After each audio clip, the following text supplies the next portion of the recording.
Are you struggling for consistency in your sim racing? Does your iRating look like a roller coaster? If so, we have good news for you. The way to get more consistent is to first understand what you're doing differently than the professionals. And VRS is the answer. With our competitive subscription, you will have the telemetry, setups, tutorials, and everything else you need to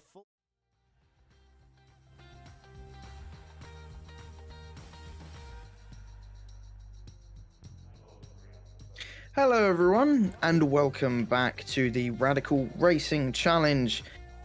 We're on the second season of 2023, and today we are here at Daytona International Speedway, one of America's most fabled racetracks. And right alongside me, I've got an American who's very much patriotic, as always, about this track. And we've got Samuli Kumo in the production booth. And, well, Ron, you're the American. You know this track better than I do.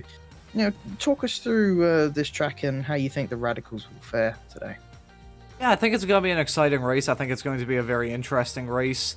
You know, you kind of say this with a lot of the road oval courses in the US, but the infield really feels like a street course at points with how narrow the track is. Of course, obviously at a track like this, you do have grass runoff and traditional runoff and not just going into a concrete barrier, but I think it's going to be a challenging race. I think it's going to be probably a bit difficult to pass too. It's going to be very hectic driving around here, and it's going to be interesting seeing these cars on the banking today. Yeah, I think the slipstreaming, as we know in this car, is pretty powerful. And I think for half of this lap, when we go into the race, it's going to be a pretty interesting race, to say the least. But before we get into the race, we're in qualifying, where these drivers are by themselves and just get to have their own peace and quiet time. But I say peace and quiet. They're pushing like hell to try and get pole position, as Andreas Friedrich is on pole position right now, 2 tenths ahead of his closest rival, David Jordan, in second place. And David Jordan is a name we've actually not seen here at all, I don't think. And he's got a pretty high iRating count, around 4,000. So we'll see if he can match the front runners as usual. But speaking of our usual front runners, Samoas puts it on the front row, and he's got one more lap left in him, so we'll see what he can do. But I think the likes of Philip Van Den and Rafael Blanco not looking too feisty at the moment. Van den Hoek hasn't actually set a lap yet, and as always, he's pretty feisty. He has gone purple in Sector 2, but Ron, you know, we've had different race winners this season, and we've seen the likes of Van den Hoek make those crucial mistakes. I think it was a VAR where he had an absolutely dreadful race. And do you think we'll see much of the same today, or do you think he'll be looking to improve? I think the drivers are going to be pushing like hell trying to get past each other, just because of how really difficult the passing is at a track like this, especially going into Turn 1. We were talking before the broadcast started about how there might be some Turn 1 accidents. Yeah, I think it's going to be interesting. You brought up Slipstream earlier. I mean, we saw how powerful the Slipstream was a few races ago, Watkins Glen. I think is going to play a crucial role in this race. I think trying to get the slipstream off the cars, I think we're going to see some pretty high top speeds for these drivers going into the bus stop and into Turn 1. So I think that's probably going to play a big role. I think probably those areas are going to be where you're going to pass most. But right now, it looks like redemption from Herc. You know, you said how he had a pretty miserable affair. VIR had a few accidents, went off on I think it was, lap 1, like final corner. Went off from the lead and then had another incident later on in the race. So far he's put it on the provisional pole. I think he will start from the pole. I think we could see redemption from Herc here tonight. Yeah, I agree. I think he's put on a different head for this week, as a VAR, as you said, you know, multiple mistakes. I think that lap 1 incident, actually, he just was extremely unlucky, getting bit sandwiched into Turn 1 and then made a mistake trying to go for a move for 5th place. And it is always weird seeing a top driver in any category make a big mistake. It kind of proves that they're human, because sometimes, you know, we forget that if these drivers are so dominant and winning all the time, you know, we forget that they are just human and not robots just driving a car, and that's just missed the wall. And I think he finished his laps anyway, so no harm done for Darrell Willis in the number 12 machine. And that's concluded qualifying. With only 13 drivers in today's grid, not too much to play for, but crucially, it is Philip van den Hoek's pole position today, a rather deserving one, although he's not actually that far ahead of second place man Andreas Friedrich, only about 8 thousandths of a second. I think it's really, really close at the top there. And then as we come down to the rest of the grid, Lewis Illig putting it up there in third place. Felix Samoas rather hoped that maybe he could be a bit further up, but he's always good during the race. David Jordan, a newcomer here, in fifth. Rafael Blanco down in sixth. He definitely would hope to be further up, but he's a goddess off the start, so we'll see if he can jump the rest of the field into turn one. And then we've got Sully Reitinen, Gonzaga, Renneker, Rummel, Kinsley, and Nix. That's your top 12. And then your final driver, Darrell Wills in 13th place, who had a pretty dreadful qualifying, being 5 seconds off the pace. And he starts right at the back in 13th. As we wait for the final few drivers just to line up on the grid. And it's always interesting to see, who's the usual suspects for coming onto the grid last. And Rafael Blanco always loves to do this. He likes to just wait until the final second to get on the grid. But there you go. He's actually on the grid. Not actually last this time. So maybe other drivers trying to get a little bit of an edge on him as we just wait for Kingsley and Nix, both in 11th and 12th, to line up on the grid. And I think with such a small grid, I think it actually makes for more interesting racing, especially in a category like this where slipstreaming is so important. And I think lap 1 and 2, where the field is nice and close and clustered up, it's gonna really lead to some interesting racing. And possibly some chaotic racing. Who knows, we might get a huge pile-up at some point. But let's hope for some nice, clean racing, as we always love to see people going side by side until the very last minute of the race. But we're just about to get ready for the first minute of the race. As it's been 2 minutes, all the drivers are ready. Kingsley did not get onto the grid, but Philip van den Hoek on the front row from the pole. Let's see what he can do. And we are underway here in Daytona. Hook didn't get a good start at all. Yeah. And Reisenen did not get a good start either. He's fallen right down to the back of the pack, and they all head into turn one now. Jordan already up to third place as he passes Samoa's. Very good start from him, up 2 places. Incredible start. And crucially, the man who's always good off the start, Blanco, has slipped down 1 place. Not a good start from him at all, as they now head into the complex of turn 3 and 4. And Gonzaga slipping down the order as well. He went incredibly wide there in turn 3, and possibly might lose another place to the number 9, but just about keeps ahead as we head to the end of the first sector. No, I think the dynamic with the start really gets thrown out the window because you're starting on the high banks in the tri-oval here at Daytona, so I think kind of like our idea of how these starts usually go in the series, sometimes chaotic, sometimes pretty clean. I think it kind of got thrown asunder, just seeing these drivers trying to negotiate the banking off the start. We're going to get an onboard here with Ryan, and I saw him sideways. I was kind of getting flashbacks to some of the start crashes we've had so far this year. Everyone went sideways there. That was a very, very bad start from him. Yeah, not at all what you want to see. And you also noticed that Blanco doing nearly the same thing that he did. But I think luckily, because he was starting on the high side, he might have just been able to save it a little bit better than Reisenen did. But yeah, that, as you were saying, that awkward start on the banking made for some interesting sequences into turn 1, it must be said. And here's Illich going for 4th place on Samoas. This should be a relatively easy overtake, and he's already nearly fully ahead, and he actually is ahead even before we get into turn 1. Samoa's trying to look up the inside. Is he going to get a nose in? He can't quite. So he's just going to have to slip back into 5th, but he will, if he can keep with Illich, he will have the slipstream on the next lap, which in this car is extremely powerful, and around this track even more powerful. But Philip van den Hoek still in the lead. He's going strong at the moment. He has a gap of around 0.3 of a second to Frederick behind, and Frederick keeping fairly good tabs with Hook in the lead. And that could be an interesting battle, as everyone is still actually relatively close. As you saw in qualifying, it wasn't too big, the gaps, which, you know, is always good to see. I think from first to sixth, it was around 0.3 of a second. So if they can keep that up during this race, I think we've got a really spicy race on our hands. It's a very competitive pack, excluding last place Willis. I think he had some kind of incident. Sorry, Wills, messing up his name there.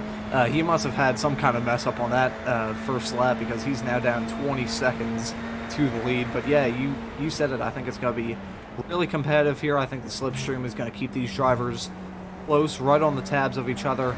I think it might be a 3-horse race, if I'm being brutally honest. I think, as we see Blake dropping back, I think he had a slowdown of cutting the other final part of that bus stop chicane, or the Le Mans chicane as it's called now. But yeah, I think it might be a 3-horse race. I think these drivers are very close in qualifying, as we're going to see a possible change of the lead here between Frederick and Herrick.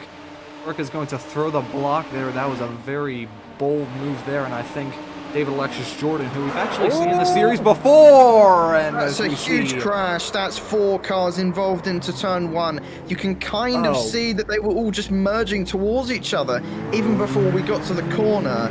And yeah, that's, as you were saying, that there was going to be a pile-up, and well, you wish granted, Ron. You said it, and there's your pile-up that you predicted, and now you're a prophet. Oh, we'll have to get a replay of that, as we are about to get a replay here. Thanks for the wonderful Samuli going 3 wide here. That is not a good move. I think that was guaranteed. Yeah, look at Sully right in there, just missing that by the skin of his teeth there. He should probably buy a lottery ticket after this. That was a very close call from him. So, yeah, that was a strange one. I think that was a really, I don't want to say dumb move, but I don't think going 3 wide into turn 1 is really the smartest thing to do at a track like this, going off the banking, having to deal with the other pretty abrupt transition from the banks onto the apron. So a very strange incident there, but going 3 wide at that part of the track seemed pretty inevitable to have a strange incident like that. I think it was Rainmaker who, initially it was 2 wide. And then the number 9 kind of just broke really early into turn 1. I think the cars behind just weren't expecting it. And yeah, that caused that massive cluster. And I think Frederick has also got a slowdown somewhere, as he's just dropped back 1.6 seconds from the lead. It's actually getting bigger. So yeah, definitely a slowdown somewhere for him. And yeah, that slowdown at the bus stop really can bite you in the A, as it bought many people in the A during the 24 hours of Daytona. Definitely not talking from personal experience at all, I promise you that. But Samoa's just going to try and benefit from this. He's looking for any gap that he can, and there's Blanco trying to find a gap on him. It's all going very skittish as... that's a big impact on Blanco's round. That was a very quick sequence of events, and be careful on the rejoin, Blanco. But yeah, that all happened very, very fast. It was like Felix was nearly off, and then Blanco ran into him, and then he was off. It was all a bit strange. But yeah, all the cars Blanco got a bit of help here. Yeah, got a bit of help from Illig behind. We're about to see. Yeah, I think to check up after Samoa's had that moment coming out of the turn was a bit squirrely, and then Blanco had to hit the brakes, and then got screwed over there for the most part. It's a very tough break from our last race winner at VIR. Had a very incredible performance, but right now is on the back foot. Yeah, didn't have a good start, and now his race is up in tatters, as he is a long way off the chasing pack. And yeah, only the top 5 realistically are still in this race, but they're still going to battle it out for positions anyways. This is going to be a very aggressive move, and we didn't get to see it. He's disappeared from our screens, and I don't think Kingsley, yeah, that was I just think that was him not expecting where Blanco was going to be, and just got a bit distracted on the entry to the bus stop. Yeah, so we're seeing a bit of bump drafting now for P3 and 4, as Illig gives Frederick a little bit of a bump along the start-finish straight. And it's a tactic, but I'm not sure, you know, 2.5 seconds, it's going to be difficult to make that time up, especially when I think Hook is just running away with it at this point. He's making that gap to Jordan behind bigger and bigger every lap. It's now 0.8 of a second. And I think Hook's got this one in the bag. I think maybe if Frederick and Illig try and work together with the banking, maybe not doing that very aggressive bump drifting on the banks, maybe they can catch up. I mean, we still have a very long way to go. We're only 5 laps into this 11-lap race. I think there's still a decent way to go for these drivers. I don't think they're entirely out of it yet, but as it's looking so far, it might be a 2-horse race between Herc and Jordan. Yeah, I think a gap like that, a track like this, and Illig's round, he just about keeps it out of the wall, and Samoa's really keeps it out of him, and that's incredibly awkward from Illig, but just managed to keep it out of the wall and out of any other cars. But crucially, he's going to fall into the hands of Raitanen and co behind. And now this is going to be an interesting battle for 5th place, as Raitanen making that earlier mistake in on the opening lap, but didn't make any now, and has caught up to 5th, which just, you know, goes to show how, you know, usually in these races with this wacky SR10, I think is the best way it can be described this season, it's mostly just a race of attrition a lot of the time. And you're going to see a pass possibly for 5th place with Raitanen, as look at the speed that he has. I mean, that slipstream is just...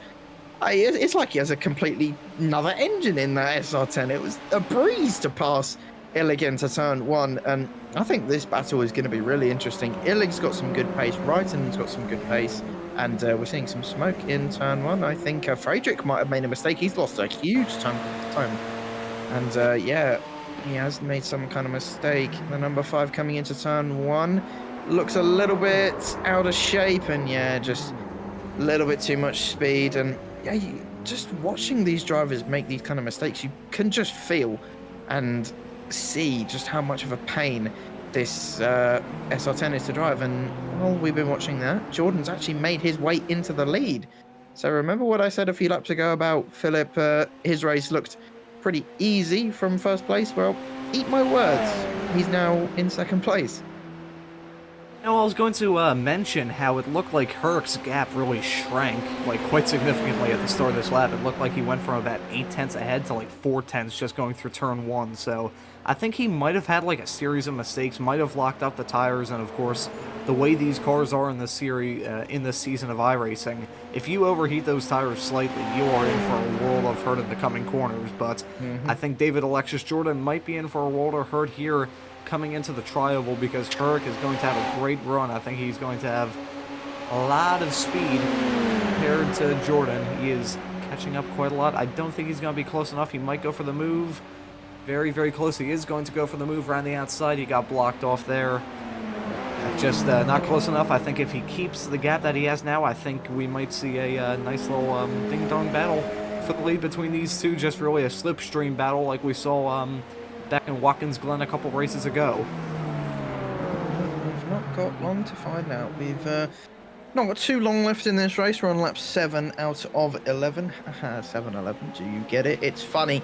And I think Nick's also made some kind of mistake behind. He's now in the pit lane. And down to 10 drivers in this race. It's really has been a race of attrition. Kind of reminds me of Road America, just not as bad. I think only the top 3 haven't made any mistakes. I just think Felix hasn't quite been on the pace this race. I think he also got caught up in some battles which lost him a huge chunk of time, which kind of explains why he's not as close to the front 2 as he would like. But I mean, I think for he's up 1 place. I don't think he can complain too much, and he will be able to grab the podium if he doesn't make any mistake. But here you go. This is the battle that we were talking about. And Philip Van Den Hook chooses to go for the move. Oh, no! That's a mistake from And they're both Van Den off. Hook, Oh, and they're both no. off in the wall. That's... Oh, right as we were talking about how Samoa's was kind of out of it, boom, there you go. That was just too close for comfort there. You don't really see too many overtakes there for equal class cars, and yeah, just wrong place, wrong time. Wrong place, wrong time for Jordan there. That is, both those drivers have got to be kicking themselves after that. I don't even know what to say. That's, wow. It is really shocking seeing Van Den Hook make another mistake, crucially, as this is Raikkonen and Illig going for another battle, and Illig has some kind of issue. No, he didn't. Actually, it was Raikkonen who had the issue, who went way too deep into turn 1 and allowed Jordan and Illig to go through. And, well, I said we have a spicy race on our hands. I think spicy was the understatement of the century. It's more like eating a ghost chili pepper this than having some hot sauce on your chicken wings. But, yeah, wow, this race really turning into something interesting, as now Samoas is in the lead by 4 seconds, and he just needs to keep it on the track. He doesn't need to push or anything, just keep it together and he'll easily win this race. As Friedrich, I think, is still struggling behind after he overheated those 4 tyres on his SR10, and well, Jordan seems to be struggling as well. He definitely has damage, as you can see, to the left side of that radical. He grazed the barrier on the bus stop, and yeah, he's might have some aero problems as well as cornering issues. I think the SR10 is screaming out for help right now, and Raikkonen is going to be, well, having a go into the bus stop, and you can just see the difference between Raikkonen and Blanco as he gets 2 overtakes, and that's Illig going off again. He's not having too good of a race at the moment. I mean, he's in 3rd, so I mean, no one's really having a good race, it seems, let's be honest. But nevertheless, we got some great racing action anyway, as Blanco and Raikkonen and Jordan somehow went nearly 3 wide into the bus stop and came out the other side alive. I was really expecting some kind of incident there. I was getting some deja vu to the other Jordan and Hurrick incidents 1 lap before, so I'm really shocked they managed to get through there. And there's Ryan going wide again. There's Blanco, he might go for it there. They're going to go side by side there. That is very, very hairy. We saw Ryan go off there. They're still going to be side by side. The fact they're still going side by side, and the fact that Ryan is going to hold the position after that series of corners he had is a miracle. That was, I was fully expecting his car to just spear across the track after he touched the grass, because these cars do not respond very well to touching the grass, as I should know from plenty of experience of doing it. So yeah, I don't think this car responds to anything well. I think that's a better way to put it. It just doesn't respond. I think we're going to leave it there and you know, continue on with the race at hand. It's this race really showcasing how much of a pain this car is to drive, as sometimes it will just completely snap on you. And remember, this is a fixed series, so they can't even change the setup to their personal needs to make the car more bearable, which yeah, it makes this car even worse to drive sometimes.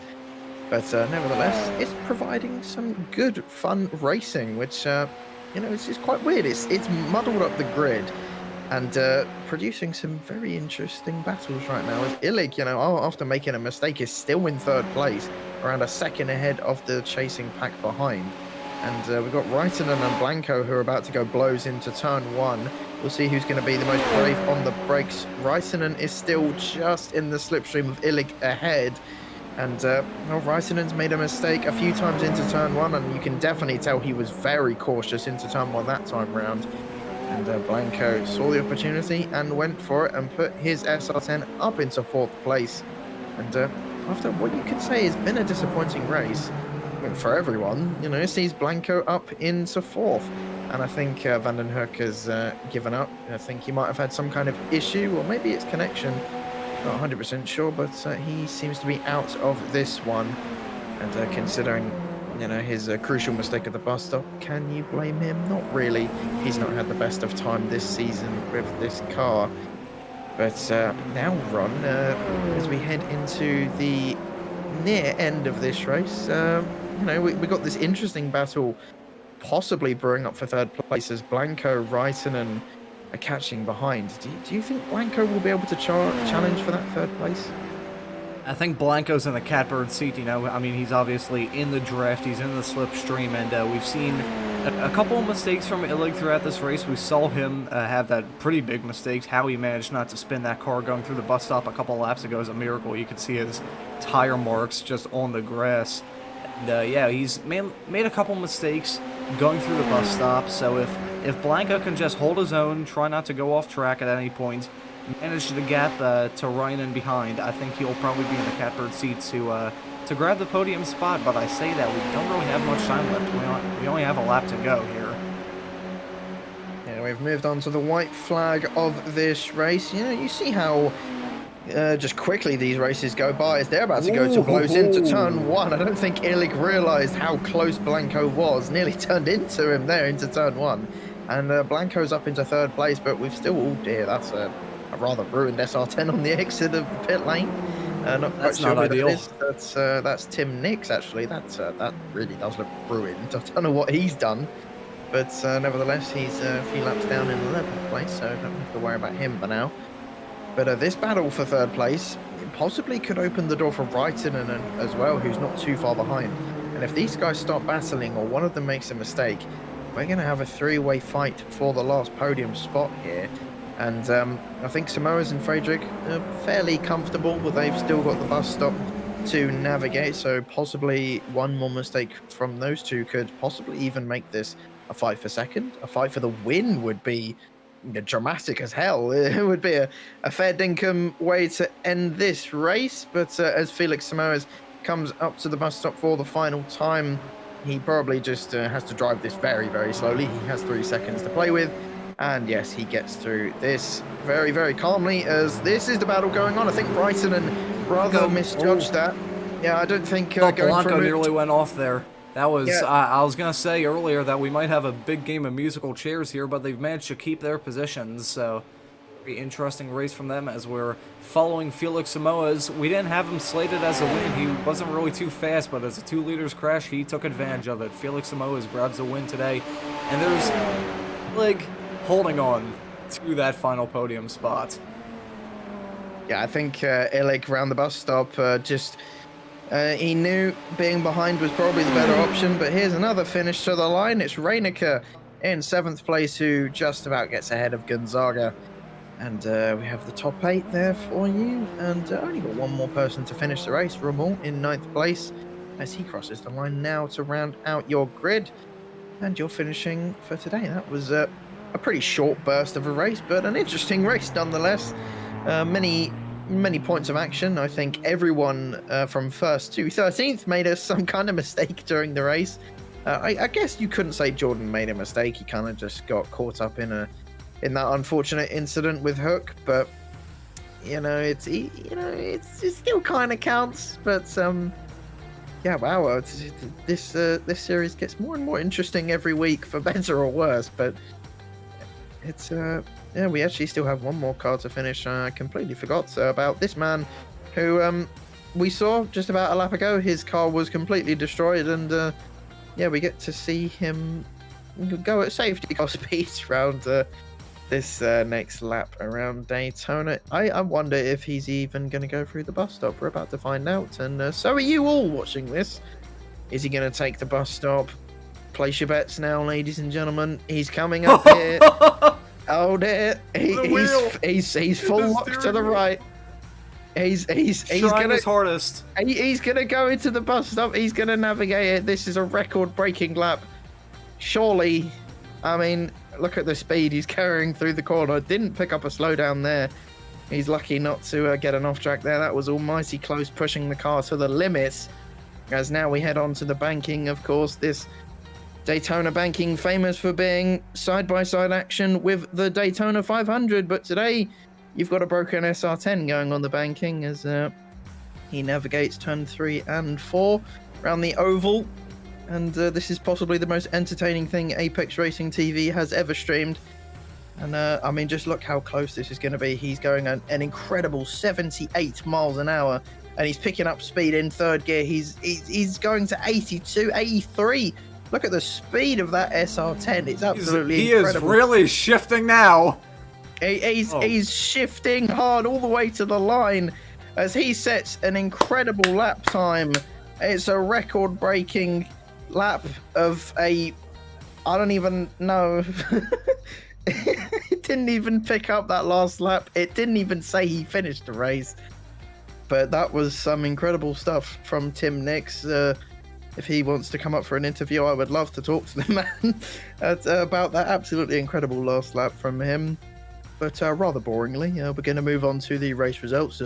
Felix Simoes wins the race. Not as quick as Tim Nix, obviously, but nevertheless, after those chaotic 11 laps, yeah, Felix Simoes wins in Daytona today. Just kept it clean and ended up winning the race. I think that's the second time he's done that this season, and props to him. As Andreas Friedrich possibly could have been up there as well, but made a crucial mistake in turn one. He comes home in second place. Then Illig holds on to that third place, whilst Rafael Blanca and Ryson tried to challenge him for it, but couldn't quite attack him enough at the end.